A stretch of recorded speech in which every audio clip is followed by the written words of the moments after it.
না। চাউমিন কাট, ওটা তো গোটা না, গোটাটা তো এইরকম হবে, কেটে তো ছোট হবেই, কেটে দেওয়া হয়, কারণ গোটা রোলটা কেউ একা খেতে পারে না, কেটেই খেতে হয়। একদমই তাই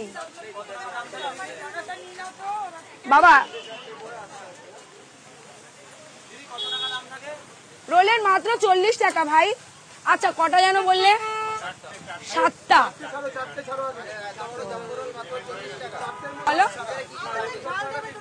ভেতরে স্যালাড, 2 রকমের সস, তারপরে কাসুন্দি, যে সজল ডাকছে, কাসুন্দি, লেবু, ঝুড়ি ঝুড়ি বাদাম, আর আমার হাতের মায়াবী মশলা, গোলমরিচ সব দিয়ে তৈরি হয়, আর এনার হাতের ছোঁয়া। ডিম তো থাকবেই, না হলে এগরোল হলো কেন?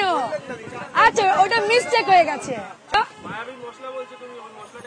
ওটা বলা যাবে না, ওটা যে আমার হাতের কষ্ট করা, তাই ওটার নাম দিয়েছি আমি মায়াবী মশলা। ওটা কোনো দোকানে কিনতে পাবে না, ওটা কোনো কোম্পানি না, ওটা আমি কষ্ট